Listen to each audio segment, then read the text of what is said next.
Hey guys, I'm sorry that my stew's back on the bench is rather later than planned. I had planned on doing one around about February, but unfortunately my days are a lot longer now, and I shall tell you why. What it is, a local supermarket in town where I work, Sainsbury's, in the shopping centre, has closed its doors for the final time.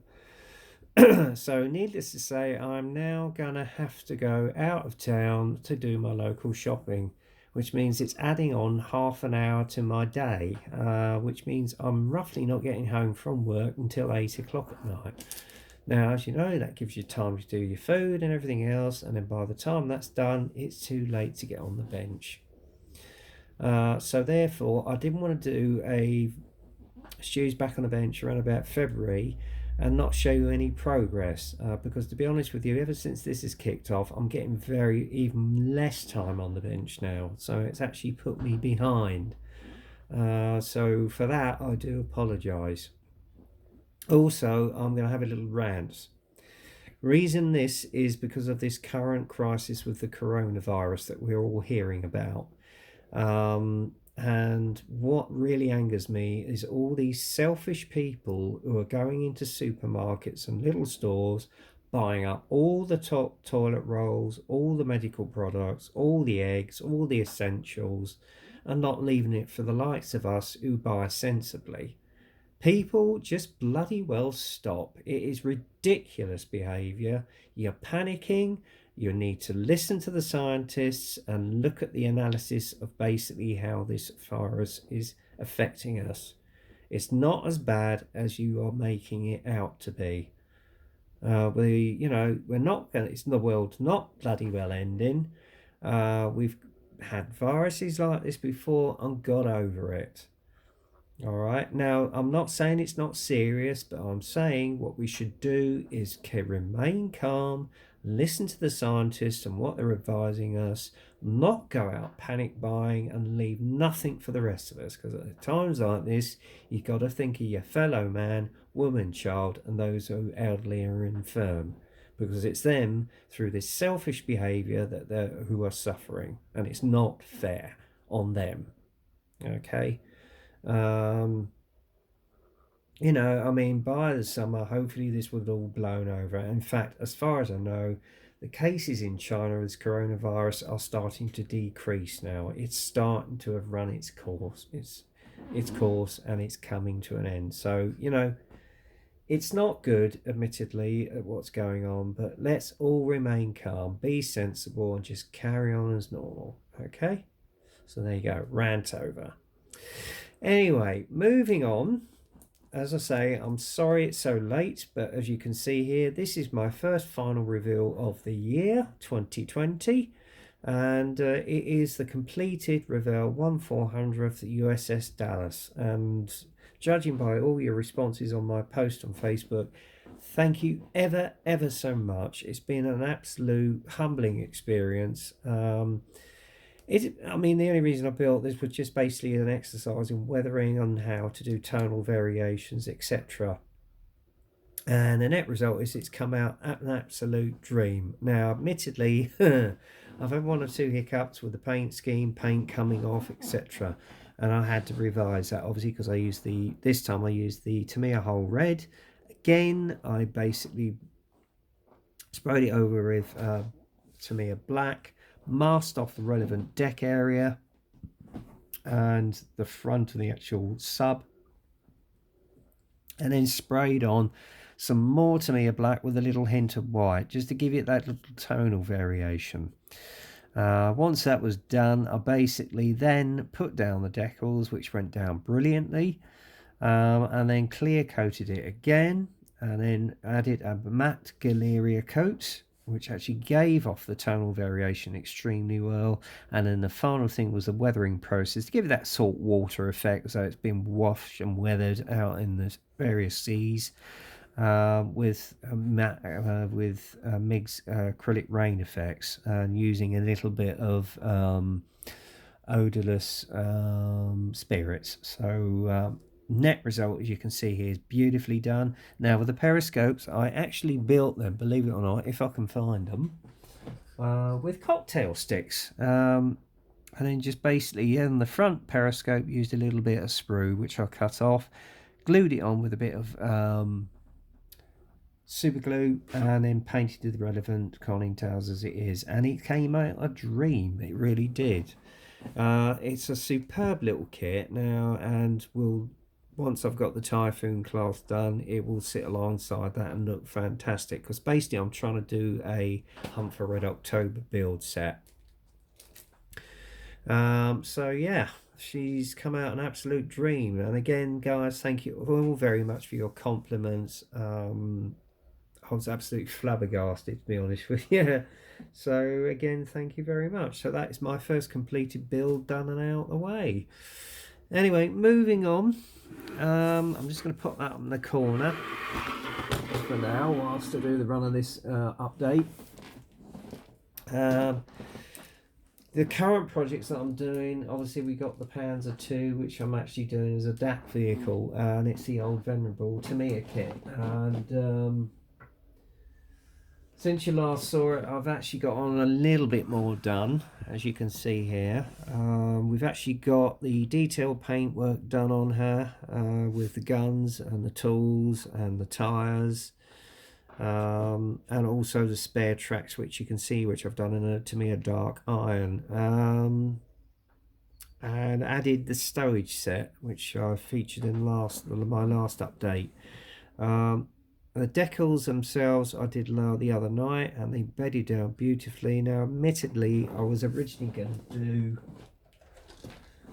the one that's featured on the box, these markings, but unfortunately I had a bit of a nightmare because I was trying to position it right, put down the set, and then it moved, and then I tried to basically move it back, and it just fell to pieces, to be honest with you. So I went for option 2, which is these markings here, but I've still used the little DAC logo just as a bit of artistic license.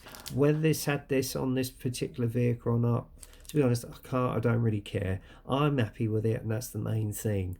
But she's coming up a treat. So the next thing I've got to do on this is basically do all the chipping, and then basically I'm going to mat her down with a Galeria matte coat, and then do all the rust streaks and the weathering on it. In fact, before I do that, I'll probably put a dark dirt wash on it as well, just to pop up some of the panel line detail. And then I basically will matte coat it, and then do all the weathering on it as well. So she's getting there, guys. She's steadily getting there. So hopefully it won't be too long before this project is complete. So it's coming on well, so I'm happy with that. The next thing I want to show you is that I've basically managed to tidy up all the wheels and the rain gear, and they're all clear coated, ready for highlighting and chipping, etc. So they're coming on pretty well, and the figures are almost done as regards the painting. Let's have a little look. As you can see here, they're almost done. Actually, I'll just put the light around so you can see that a bit better. As I use the little Games Workshop wash on the flesh areas, I have touched it up a little bit because I went over some parts again. But it's all coming on well. As I say, I've just got a few little bit details here and there to do on that, including the actual commander here with his goggles and epaulets. And then obviously the next process again is to clear coat it all, put a dark dirt wash down, highlight it, and then obviously do a little bit of chipping on the helmets here. I've actually done a bit of variation because I did do a bit of research on some of the DAC builds that have been done with figures. So just to give it a little bit of variation, because I didn't want it to be all sort of desert yellow as these people knew, because they weren't. So there you go. But it's all coming on really, really well. The only thing I haven't done yet on this project is basically, if I can find them, assemble the frill tracks yet, because I just haven't had the time. So we're getting there anyway. So that's my 2 projects done for the moment. As regards acquisitions, well, we're going to go into a bit more detail because I will admit I haven't bought as much as I would over 3 months due to budget constraints, and in fact it got that bad that I had to sell a lot of my stash off. So some of the kits that were featured on my last use back of the bench I've had to dispense with. So if you haven't seen any inbox reviews, that's why. So sorry guys, but it's a case of needs must sometimes, and you can always get them again. So there you go. Anyway, the next project that I was doing, in fact I'm just getting ahead of myself here, is my contribution to the National Pride group build, which is hosted by Ian Poulton of UK Scale Modeller, and I'm doing the Alcock and Brown Phantom, which is from the Airfix 1/72nd Phantom FGR2, and I'm doing the Alcock and Brown scheme, which I featured in one of my opening video on this project. So far I'm near the end stage of getting this cockpit done, as you can see here. I've added the Edward detail edge brass set, where you've got the pull rings for the ejector seat, some of the detail on the seat here. Unfortunately one of the bits here snapped off when I tried to bend it through and flung off, and the carpet monster at it. So yeah, that's not got on there. And also the arm strap, which goes on the side here, tried putting that pinged off, and the carpet monster got that. But I have to say, for such a small scale, this is exceptional detail. It really is, and it will add to the final end product. It really will. You can't fault Edward for the detail on these, and it really makes the actual kit pop. As I say, I haven't actually fully got it completed yet. I'll probably get on with that once I've done this video and finish it off tonight possibly. But the detail on it is just second to none. It really is impressive for such a small scale. So there you go. And also I've got the control front cockpit control column almost done. And again, I've just put that so you can see the detail there. There you are. I mean, that is absolutely exceptional detail. It really is for such a small scale. It's really eye-popping. And I mean, these parts on the top of the column were a bit of a nightmare, and I was effing and blinding like a good one. But at the end of the day, it's really worth it if you get this sort of reproduced products, as it were. So there you go. And also with the compressor blades, I painted them and then added the Tamiya panel line dirt wash, so it gives it a sort of weathered look, as it were, and it actually pops the detail on that. So that's as far as I've got with my two projects at this moment in time. And as I say, with life and everything over the last month, and what with my old department, the old supermarket shutting down, I'm getting even less time on the bench now, guys. So if my projects take longer than usual, that's why. But anyway, we're going to get on to what is the essential thing when I do my stews back on the bench, and that is basically all my acquisitions I've got over the last 3 months, because this is one for January, February, March 2020, and then what I will do is possibly do one at the end of April just to catch up, and then we'll be back on the 2 monthly biannual process.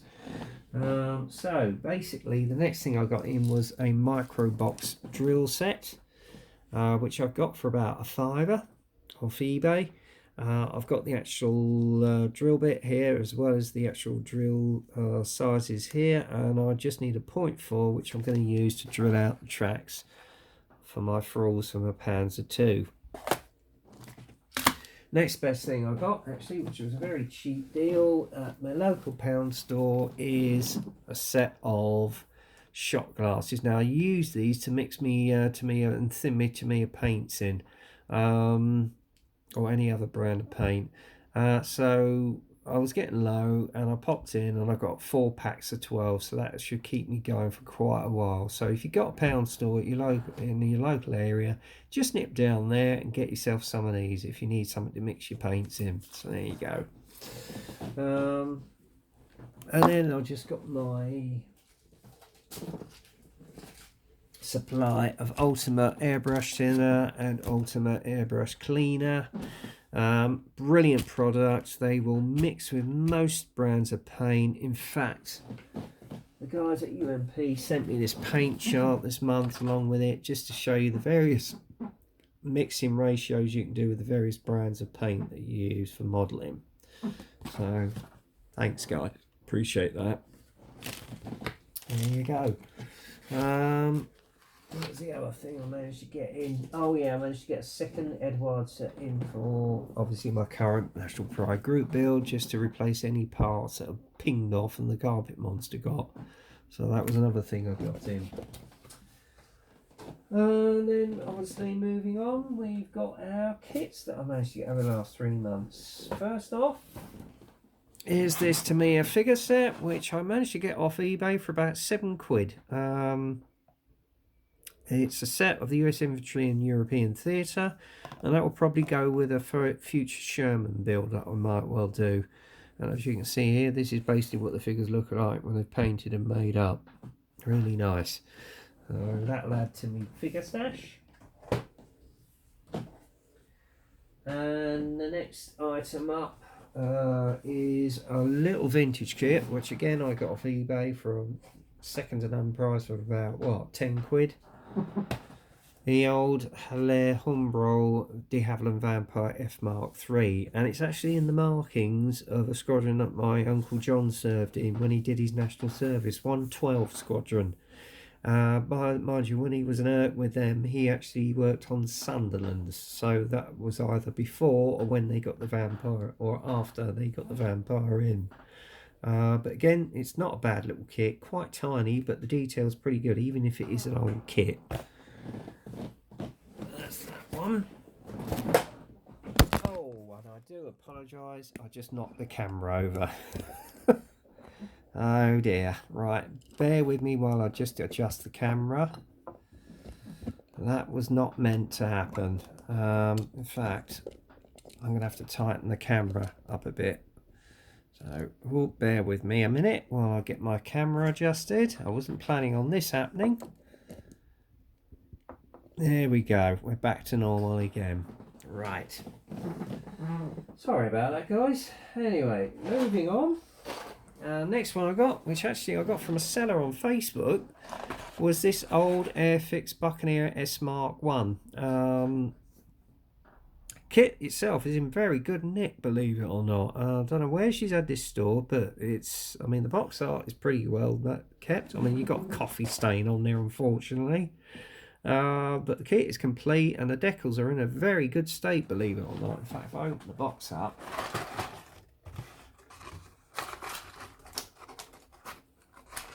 I was quite surprised how well the decals had held up over the years. Look at that. Fantastic. So I don't know where she's had this, you know, kept. But it must be some sort of time capsule. I don't know. But yeah. I mean, admittedly, the kit itself is going to need a bit of work done on the cockpit. It's a bit basic, a bit, you know, not a lot doing. I'll probably have to scribe in the panel lines because they've got raised panel lines on this. So it's an early kit, but I will see if I can get some aftermarket for the cockpit just to detail it up a little bit. So we shall see. And I've also got a set of decals to go with it in the 800 Squadron, all anti-flash white scheme. So that's going to be a nice little project to take on at some time. So that's that. And then another vintage kit, which I know my father built in his early modelling career, is the old Smurr 148th Bristol Bulldog in, as you can see there. I've had a look at it, yeah, it's a bit crude, etc. But if I can find some aftermarket just to boost up the cockpit detail and some aftermarket decals, because I want to do it in the unit markings of the squadron that Douglas Bader flew around about the time he had his accident. And hopefully later on I'll get 2 other aircraft of his, which is the Spitfire Mark V and obviously the Hurricane Mark I, because I know you can source aftermarket decals for either of those, so we shall see. Yeah, I've not done a lot of biplanes, but I mean, this one looks a fairly easy build, and it is a lovely looking aircraft, I must admit, from that era. So yeah, that'll be an interesting one to do. Now, another thing I was going to do was try and get all the aircraft for the old R09 Ark Royal. Well, I'm happy to say I've done it, because I've actually got in this one for starters, which is the old Sword Gannet AW Mark III in the familiar WASP markings of 849B flight, which is the onboard airborne early warning unit based on Ark Royal. And it was the last unit to take to sea as well in the Gannet. So yeah, I'm glad I got that. And as you can see on the back here, if I turn the box up the other way, you've actually got 849 squadrons, 2 aircraft, one which was based on Hermes and the other one which was based on Ark Royal in 78. So that's the option I'm going to be going for. Also, I managed to get hold of an Eastern European version of the Wessex HS Mark I. So, yeah, it is a bit of a crude kit. There's not a lot of detail to it, but again, I might be able to get some mesh for the radiator gills in here. Maybe some aftermarket detail set for the cockpit. I mean, the interior is very sparse. You don't have an open door, so that doesn't bother me at all. But I've got aftermarket decals which I can actually build up into the SAR flight for Ark Royal, so it's not a problem. So there you go. And finally, in regards to the air group for Ark Royal, I managed to get this, which is the S3HD Italeri Sea King Apollo recovery aircraft, which was released, as you know, last year to celebrate the 50th anniversary of the Apollo mission. Now, I did get some decals in, and I was going to see if I could get hold of a aftermarket radome set, but I needn't have bothered, because believe it or not, when I looked on the side of the box, below me, there you go. You've got, what's the squadron? It was 824 Squadrons, unit which was based on Ark Royal during 1977. Now, if I'd known that, I wouldn't have got the aftermarket decal set, but lo and behold, I did. But I'll probably still use the aftermarket decal set anyway, because I've noticed the round was a bit big. So, yeah, happy days. I've got the full complement of aircraft from Ark Royal for circa 1970 to 78. Cool beans. Anyway, moving on to retro aircraft. 3 airliners I got. First one is the Airfix, and I don't know if I've had this in before, but I sold it on. Vickers Vanguard in 1144th. It is in the scheme I wanted it in, which is the BEA Red Tail scheme. So I think that's the most attractive scheme, to be honest with you. I may well get a second kit in and see that if 26 decals do the speed jack scheme. Preferably I might see if they can do it in the BA cargo scheme, because a lot of these airliners were actually converted to cargo running aircraft towards BA's end of its BA career. So yeah, I'll see. And alongside that, I've got S&M Models Vickers Viscount. Now again, I'm going to see if I can get some aftermarket decals by 26 decals of the Red Tail scheme, and also see if I can get another one of these and use it into the Speed Jack scheme, so it would just make it nice. I might even get a third with BOAC, because I know they used to have regional routes on that as well, so we shall see. And finally, in the retro lineup of airliners, I've got this one, which is the Revell 1144 Boeing 727-100. I'm tossing up on 3 schemes, either Sterling Airways, British Eagle Airways, or Dan Air, or even Pan Am. I don't know. I know that 26 decals may well do those retro schemes. Germania is a nice scheme, but I just wanted to do it in a British bird. So I just love the aircraft of that era. So there you go. And my only bit of armour for this month was this. I've had it in before, but I've got it again. It is Zvezda's Terminator. My brother's actually built this, and he said it is a superb kit. Zvezda recently had a bad reputation, but until these came out, along with their T90, T14 and T80, their well, what's the word I'm trying to think? Their quality has increased. And if you look on the back here, you've got some photos of the built kit, and it does look rather good. So I'm quite looking forward to building this at some stage. And then finally, I think I've also got this, which is Revell's 172nd MH47E Chinook. I've wanted to get this to an engine bird for a long time, and I was really looking at the Italeri 148th kit, but that's damned expensive. So I thought I'll settle for the 72nd, because when I noticed this was released and I saw the inbox review, I thought, ooh, that does look a nice bird. The detail, actually, when you open it up, is absolutely superb, and it does look a nice, crisp, clean kit. You've got the option of doing a US bird or possibly an RAF bird. Obviously, I'm going to go for the RAF one, preferably one that's based at Odium, so we shall see. And as we look on the back, that's what the actual kit looks like when it's built up, and it does look really nice. So there you go.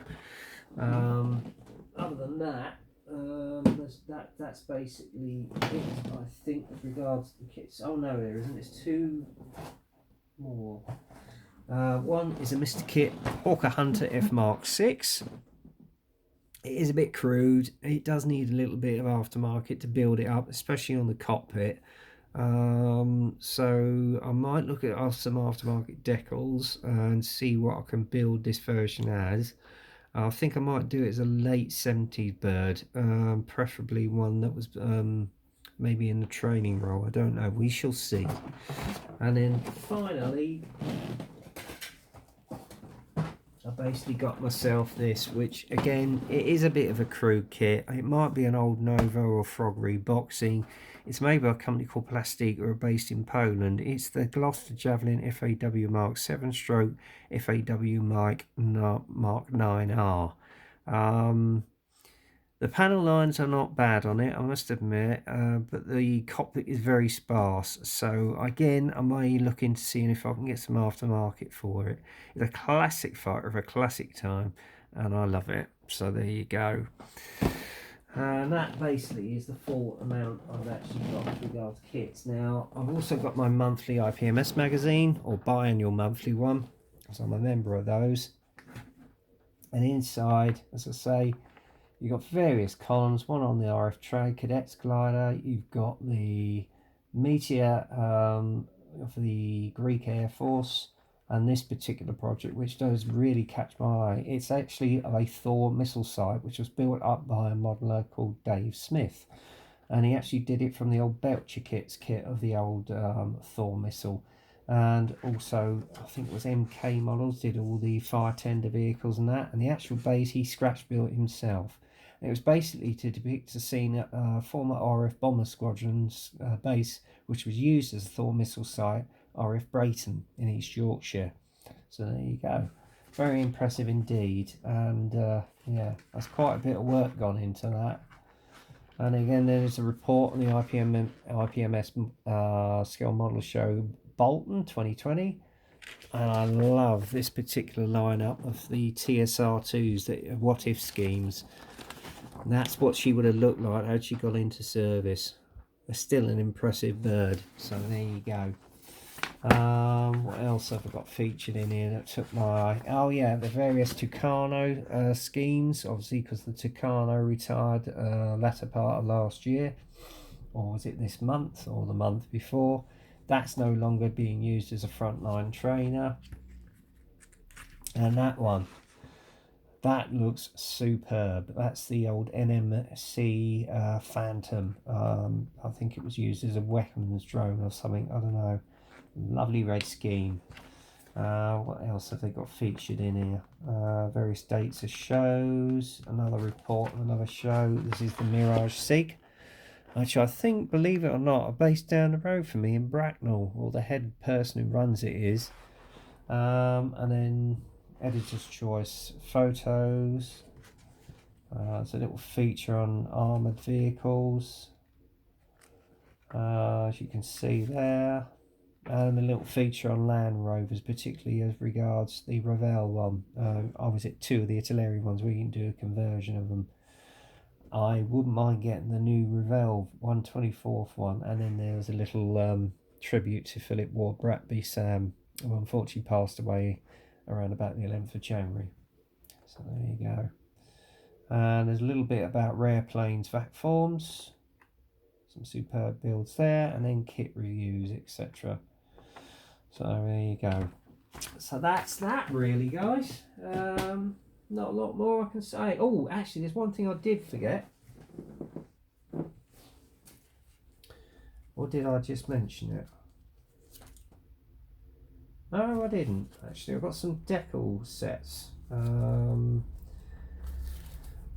First one is this, which is extra Decal set for the Argosy and Blackburn Beverley. The reason I've got these in is because Micromere in 1144 have issued these 2 kits, and I'm going to get them.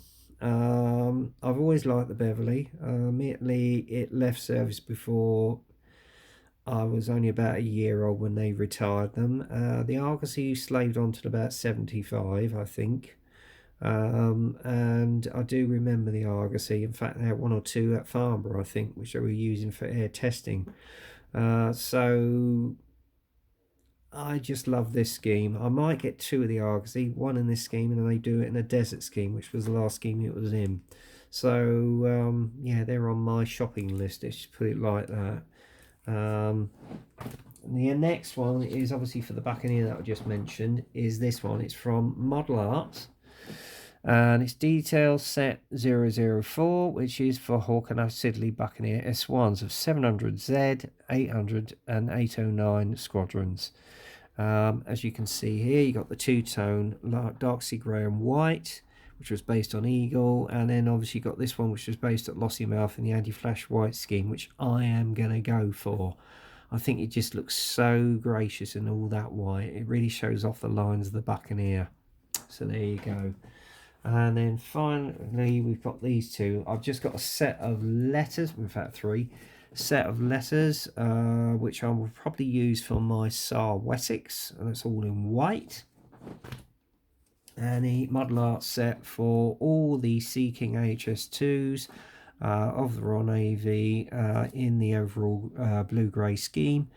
As I say, you've got one here for Ark Royal 77, and in the latter scheme in 78, as well as various other units, which I think you've got one based on HMS Blake, the other one on HMS Hermes. You've got another one on HMS Tiger and one on HMS Bulwark. So there you go. And that is Model Art set. I don't know. I'll have to look at that one up. I'll let you know in the next update. And then finally, we've got this one from 26 Decals of the BEA Air Tour Speedjack scheme, 707. Now, what I may well do is get 2 of the Airfix 707s in. One I'll do in BEOAC, and this is the second one in this scheme. I just love this scheme. It just looks so smart. I think I vaguely remember seeing this one at Gatwick, actually, as a little nipper. So that's one of the reasons I got it in. So there you go. I just love that era of airliners. So that is basically it, guys. That is my channel update for January, February, March 2020, the first one of the year. And I'll end it on how I began with my first final reveal of the USS Dallas. It's been going, well, I think this has gone on for about 34 minutes now. So I'm going to finish here and let you have a little look at this as it goes around a turntable for a few times in silence. So until the next time, get kit crazy, happy modelling, and I will speak to you soon.